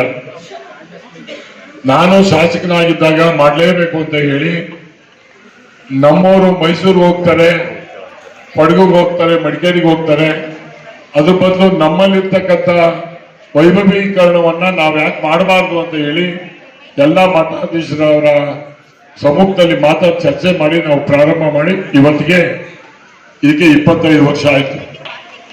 ಬಹುಶಃ ಅದರಲ್ಲೂ ವಿಶೇಷವಾಗಿ ನಿಮ್ಗೆಲ್ರಿಗೂ ಆಶ್ಚರ್ಯ ಆಗ್ತದೆ, ಈ ದಸರಾವನ್ನ ಉದ್ಘಾಟನೆ ಮಾಡಕ್ ಬರ್ತಾ ಇರ್ತಕ್ಕಂಥವ್ರು ಶ್ರೀಮತಿ ದೀಪಾ ಬಾಸ್ತಿ ಅಂತ ಹೇಳಿ. ಇವರು ನಮ್ಮ ಜಿಲ್ಲೆಯ ಬಾನಮಸಾಕ್ ಅಂತ ಒಬ್ಬ ಮಹಿಳೆ ಅಡ್ವೊಕೇಟ್ ಪುಸ್ತಕವನ್ನ ಬರೆದಿದ್ರು. ಆ ಪುಸ್ತಕವನ್ನ ಇಂಗ್ಲಿಷ್ ನಲ್ಲಿ ತರ್ಜಮೆ ಮಾಡಿ 30 ವರ್ಷದಲ್ಲಿ ಹಿಂದೆ ಬರೆದಂತ ಪುಸ್ತಕ ಇದು.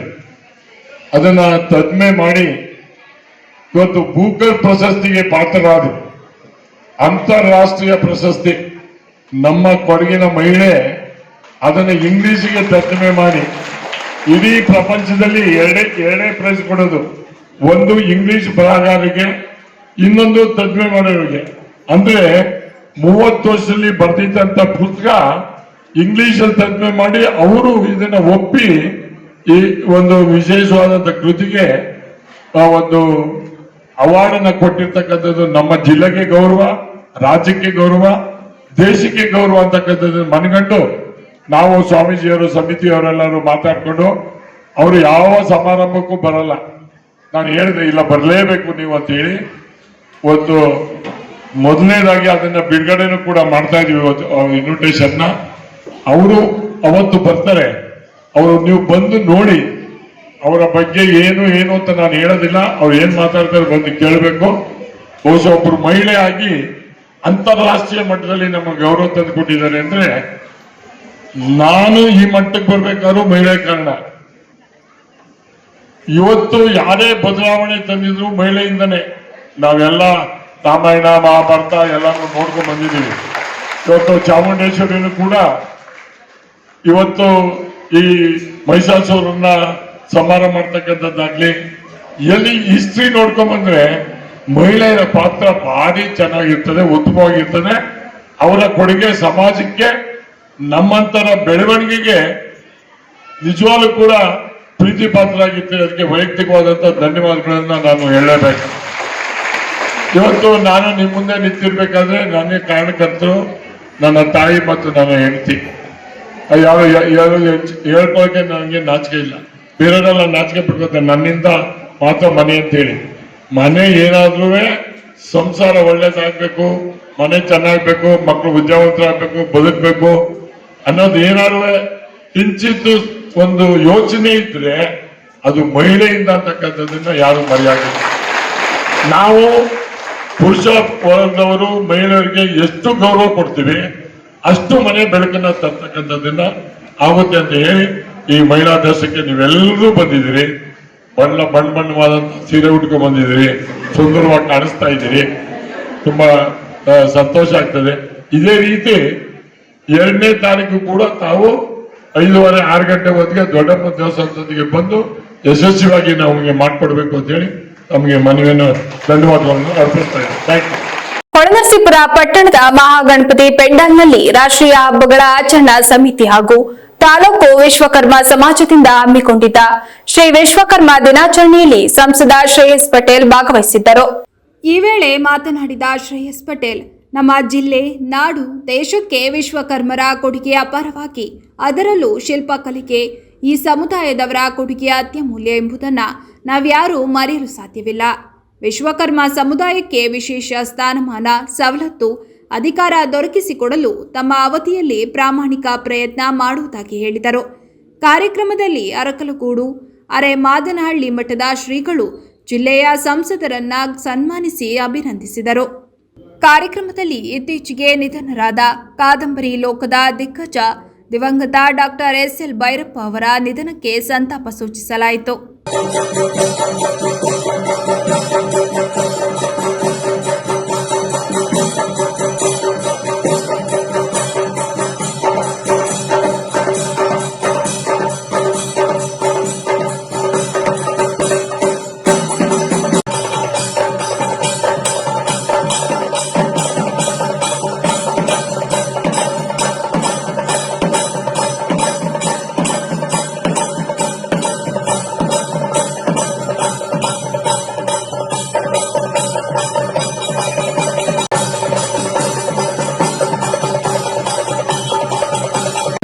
ವಿಶ್ವಕರ್ಮರ ಒಂದು ಪ್ರಾಮುಖ್ಯತೆ ಮತ್ತು ಅವರ ಪಾತ್ರ ಏನು, ಅದೇ ರೀತಿ ನಾವು ಮಲಗುವಂತಹ ಮಗು ಹಾಕುವಂತಹ ತೊಟ್ಟಿಲಿಂದ ಹಿಡಿದು ಪ್ರತಿಯೊಂದಕ್ಕೂ ಇವತ್ತು ವಿಶ್ವಕರ್ಮರವರು ಅತ್ಯಗತ್ಯ. ಜೊತೆಗೆ ಅವರ ಸಮಾಜ ನಮಗೆ ಕೊಡುಗೆ ಅದು ಎಷ್ಟು ಹೇಳಿದ್ರು ಸಾಕು. ಹಾಗಾಗಿ ವಿಶ್ವಕರ್ಮರ ನಾವು ಸಾಧನೆ ಮತ್ತು ಹಾಕೊಂಡಿರುವ ದಾರಿಯಲ್ಲಿ ಸಾಗುವಂತ ಕೆಲಸವನ್ನು ಮಾಡಬೇಕು. ಇವತ್ತು ನಾವೆಲ್ಲ ಇಲ್ಲಿ ಹಿರಿಯರಿದ್ದೀವಿ, 30, 40, 50, 60, 70 ರಾಷ್ಟ್ರವಾದವರು. ಆದ್ರೆ ಈ ಬರುವಂತಹ ಮನುಕುಲಕ್ಕೆ, ಈ ಬರುವಂತಹ ಪೀಳಿಗೆಗೆ, ಯುವ ಮಕ್ಕಳಿಗೆ ನಾವು ವಿಶ್ವಕರ್ಮರ ಸಾಧನೆ, ಅವರು ಹಾಕೊಂಡಿರುವಂತಹ ದಾರಿಯನ್ನ ನೀಡುವಂತ ಕೆಲಸವನ್ನ ಮಾಡಬೇಕು. ಅದು ನಮ್ಮೆಲ್ಲರ ಜವಾಬ್ದಾರಿ. ಹಾಗಾಗಿ ಇವತ್ತು ತಾಲೂಕಿನಲ್ಲಿ ಒಗ್ಗಟ್ಟಾಗಿ ಕಾರ್ಯಕ್ರಮ ಮಾಡಿದ್ವಿ. ಇದೇ ರೀತಿ ನಮ್ಮ ಹಾಸನ ಜಿಲ್ಲೆಯಲ್ಲೂ ನಾವು ಮಾಡಿದ್ವಿ. ಅದ್ಭುತವಾದಂತಹ ಕಾರ್ಯಕ್ರಮ ನಮ್ಮ ಜಿಲ್ಲಾ ಮಟ್ಟದಲ್ಲಿ ಕಾರ್ಯಕ್ರಮವನ್ನ ಮಾಡಿದ್ವಿ. ನನಗೆ ಆಶ್ಚರ್ಯಕರ ಆಗ್ತದೆ. ಇವತ್ತು ನಮ್ಮ ಕಲಾಭವನ ತುಂಬಿ ಹೊರಗಡೆ ಸಮಾಜದ ಬಂಧುಗಳು ನಿಂತಿದ್ರು. ಖಂಡಿತ ಅದ್ಭುತವಾದಂತಹ ಕಾರ್ಯಕ್ರಮ ಆಲೋಚನೆ ಮಾಡಿದ್ರು. ಇಲ್ಲಿ ಗೊತ್ತಾಗ್ತದೆ ಈ ನಮ್ಮ ಹಾಸನ ಜಿಲ್ಲೆಯಲ್ಲಿ ಒಂದು ಸಮಾಜದ ಒಗ್ಗಟ್ಟು ಮತ್ತೆ ಸಮಾಜದಲ್ಲಿರುವಂತಹ ಒಂದು ಶಕ್ತಿ. ಹಾಗಾಗಿ ಇವತ್ತು ಶಂಕರಾಚಾರ್ಯ ಜಾತಿ ಗಣತಿಗಿಂತ ಹೆಚ್ಚಾಗಿ ಇದು ಶೈಕ್ಷಣಿಕ ಮತ್ತೆ ಎಕನಾಮಿಕ್, ಸಾಮಾಜಿಕ ಹಾಗೂ ಆರ್ಥಿಕ ಗಣತಿಯನ್ನ ಇವತ್ತು ರಾಜ್ಯ ಸರ್ಕಾರ, ಕೇಂದ್ರ ಸರ್ಕಾರದ ಮುಖ್ಯಮಂತ್ರಿಗಳು, ಉಪಮುಖ್ಯಮಂತ್ರಿಗಳು ಕೈಗೆತ್ತಿಕೊಂಡಿದ್ದಾರೆ. ನಮ್ಮ ಸಮಾಜವನ್ನ ಹೇಳ್ಕೊಳ್ಳೋದು ನಮ್ಮ ಜವಾಬ್ದಾರಿ ಮತ್ತೆ ನಮ್ಮ ಹಕ್ಕು. ಸ್ವತಂತ್ರವಾಗಿ ಹೆಮ್ಮೆಯಿಂದ ನಮ್ಮ ಸಮಾಜವನ್ನ ಆ ಕಲಂನಲ್ಲಿ ಬೆಳೆಸುವಂತ ಕೆಲಸವನ್ನ ಮಾಡಬೇಕು. ಶಂಕರಾಚಾರ್ಯ ಒಂದು ಅದ್ಭುತವಾದಂತಹ ಒಂದು ಕರೆಯನ್ನ ಕೊಟ್ಟರು. ನಮ್ಮ ಸಮಾಜವನ್ನ ವಿಶ್ವಕರ್ಮ ಸಮಾಜ ಅಂತಂದ್ರೆ ನಮೂದಿಸಿ ಹಿಂದೂ ವಿಶ್ವಕರ್ಮ ಆ ರೀತಿ ಮಾಡುವುದರಿಂದ ಮುಂದಿನ ದಿನಗಳಲ್ಲಿ ಸರ್ಕಾರದ ಮಟ್ಟದಲ್ಲಿ, ರಾಜಕೀಯ ರಂಗದಲ್ಲಾಗಿರ್ಬೋದು, ಯಾವುದೇ ರಂಗದಲ್ಲಾಗಿರ್ಬೋದು ಪ್ರಾಮುಖ್ಯತೆ ಸಿಗ್ತದೆ. ಮತ್ತೆ ಸಮಾಜದ ಬೇರೆ ಕೆಲಸವನ್ನ ಯಾವುದೇ ಸರ್ಕಾರ ಮಾಡುವಂತ ಕೆಲಸವನ್ನ ಮಾಡ್ತದೆ. ಹಾಗಾಗಿ ಎಲ್ಲರೂ ಒಂದು ಗಣತಿಯಲ್ಲಿ ಭಾಗವಹಿಸುವ ಕೆಲಸವನ್ನು ಮಾಡೋಣ. ಇವತ್ತು ಕಾರ್ಯಕ್ರಮದ ಬಗ್ಗೆ ಎಷ್ಟು ಹೇಳಿದ್ರು ಸಾಕು. ಅದ್ಭುತವಾದಂತಹ ಕಾರ್ಯಕ್ರಮ, ಮೆರವಣಿಗೆಯಿಂದ ಹಿಡಿದು ವೇದಿಕೆ ಕಾರ್ಯಕ್ರಮ ಅಚ್ಚುಕಟ್ಟಾಗಿ ಬಂದಿದೆ. ಇವತ್ತು ಅಲೆಮಾನ್ನಲ್ಲಿ ಪೂಜ್ಯರು ಇವತ್ತು ವೇದಿಕೆಯನ್ನು ಅಲಂಕರಿಸಿದ್ದಾರೆ. ಖಂಡಿತವಾಗಿಯೂ ಅವರ ಬಗ್ಗೆ ಒಂದು 2 ಮಾತು ನಾನು ಆಡಬೇಕಾಗ್ತದೆ. ಯಾಕಂತೇಳಿದ್ರೆ ನನಗೆ ತಾಯಿ ಮನೋಭಾವ ಅಂತ ಅನಿಸ್ತದೆ ನಾನು ಪೂಜ್ಯ ಗುರುಗಳನ್ನ ತಗೊಂಡ್ರೆ. ಯಾಕಂತೇಳಿದ್ರೆ ಅವರಲ್ಲಿ ಇರುವಂತಹ ಸಹೃದಯ ಎಷ್ಟು ಹೇಳಿದ್ರು ತೀರ್ಮಾನ ಪೂಜ್ಯ ಗುರುಗಳು. ಯಾಕಂತೇಳಿ ಮಠಕ್ಕೆ ಹೋದಾಗ ನಮ್ಮನ್ನ ಆ ಪ್ರೀತಿಯಲ್ಲಿ ಕಂಡಿದ್ದು ಅದನ್ನ ನಾವು ಮರೆಯಲಾರದು. ಅದೇ ರೀತಿಯಲ್ಲಿ ಪೂಜ್ಯರ ಮಾರ್ಗದರ್ಶನ ನಾವೆಲ್ಲ ಪಾಲೋಣ. ಪೂಜ್ಯರು ಏನು ನಮ್ಗೆ ಆಶೀರ್ವಚನ ಕೊಡ್ತಾರೆ. ಮಠ ಇವತ್ತು ನಮ್ಮ ಮುಖ್ಯ ಭಾಷಣಕಾರ ಪ್ರಭುಶಂಕರ್ ಸರ್ ಹೇಳಿದ್ರು, ಮಠ ಮಾನ್ಯಗಳು ಇದ್ರಷ್ಟೇ ನಾವೆಲ್ಲ ಬದುಕಲಿಕ್ಕೆ ಸಾಧ್ಯ ಮತ್ತೆ ಉತ್ತಮವಾದಂತಹ ಸಮಾಜ ಕಟ್ಟಲಿಕ್ಕೆ ಸಾಧ್ಯ. ಹಾಗಾಗಿ ಯಾವುದೇ ಸಮಾಜದ ಮಠಗಳಾಗಿರ್ಬೋದು ಆ ಮಠಕ್ಕೆ ನಾವು ಮಠದ ಹಿಂಬಾಲಕರಾಗಿರಬೇಕು, ಮಠಕ್ಕೆ ಸೇವೆ ಮಾಡುವಂತ ಕೆಲಸವನ್ನು ಮಾಡಬೇಕು. ಹಾಗಾಗಿ ಇವತ್ತು ಮಠ ಮಾನ್ಯಗಳು ಇದ್ದು ಎಷ್ಟು ದಿನ ಪ್ರಪಂಚದಲ್ಲಿ ಮನುಕುಲದಲ್ಲಿರ್ತದೆ ಅಷ್ಟು ದಿನವೂ ಸಮಾಜ ಒಂದು ಶಾಂತಿಯುತವಾದಂತಹ ನೆಲೆ ಹೋಗ್ತದೆ. ಹಾಗಾಗಿ ನಾವೆಲ್ಲ ಮಠಗಳನ್ನ ಪಾಲಿಸುವಂತ ಕೆಲಸವನ್ನ ಮಾಡೋಣ. ಜೊತೆಗೆ ಪೂಜ್ಯರ ಒಂದು ಹಾಕುತ್ತಿರುವಂತಹ ದಾರಿಯಲ್ಲಿ ಸಾಗುವಂತ ಕೆಲಸವನ್ನ ಮಾಡೋಣ. ಜೊತೆಗೆ ನಮ್ಮ ಸಮಾಜದಲ್ಲಿ ಏನೇ ಆಗುವುದನ್ನ ಪೂಜ್ಯರ ಗಮನಕ್ಕೆ ತಂದು ಮಾಡುವಂತ ಕೆಲಸವನ್ನ ನಾವೆಲ್ಲ ಮಾಡಬೇಕಾಗಿದೆ. ಮತ್ತೆ ನಮ್ಮ ಸಮಾಜದಲ್ಲಿ ಎಲ್ಲರ ಜವಾಬ್ದಾರಿ ಕೂಡ ಇದಾಗಿರ್ತದೆ ಅಂತ ಹೇಳ್ತಾ ಇವತ್ತು ವಿಶ್ವಕರ್ಮ ಅವರ ಬಗ್ಗೆ ನಮ್ಮ ಮುಖ್ಯ ಭಾಷಣಕಾರರು ಅದ್ಭುತವಾದಂತಹ ಮಾತಾಡೋದು, ಶಂಕರಚಾರ್ಯರು ಅದ್ಭುತವಾದಂತಹ ಮಾತಾಡೋದು, ಆ ಇಡೀ ವಯಸ್ಸಿನಲ್ಲಿ ಅಷ್ಟು ತಿಳಿದು ಮಾತಾಡೋದು ಅವ್ರಿಗೆ ಕೈಮುಗಿದು ನಾನು ಧನ್ಯವಾದನೆಯನ್ನು ಹೇಳಿದ್ರು. ಅದ್ಭುತವಾದಂತಹ ಮಾತುಗಳನ್ನ ಆಡೋದು ಅಂತ ಹೇಳ್ತಾ ಇವತ್ತು ಕಾರ್ಯಕ್ರಮಕ್ಕೆ ಕರೆಸಿ ಆತ್ಮೀಯವಾಗಿ ಗೌರವಿಸುವಂತಹ ಎಲ್ಲ ತಾಲೂಕು ಮಟ್ಟದ ಪದಾಧಿಕಾರಿಗಳಿಗೆ ಹಾಗೂ ಕೊನೆಯಲ್ಲಿ ಮತ್ತೊಮ್ಮೆ ಹೆಡ್ಲೈನ್ಸ್.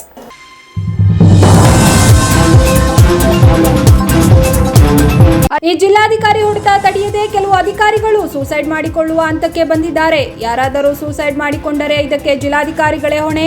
ಮಾಜಿ ಸಚಿವ ಎಚ್.ಡಿ. ರೇವಣ್ಣ ಎಚ್ಚರಿಕೆ.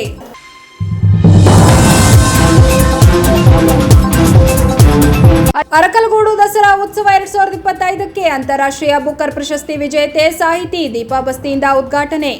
ಅರಕಲಗೂಡು ಶಾಸಕ ಎ ಮಂಜು ಮಾಹಿತಿ.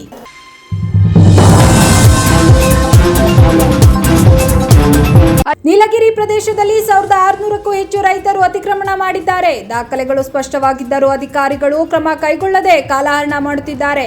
ಅಧಿಕಾರಿಗಳ ದಿವ್ಯ ನಿರ್ಲಕ್ಷ್ಯ ವಿರುದ್ಧ ಮಾಜಿ ಸಚಿವ ಬಿ ಶಿವರಾಮ್ ಗಂಭೀರ ಆರೋಪ.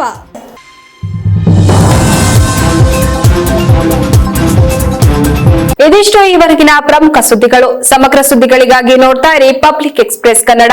ಪಯಣ ನಿಮ್ಮೊಂದಿಗೆ.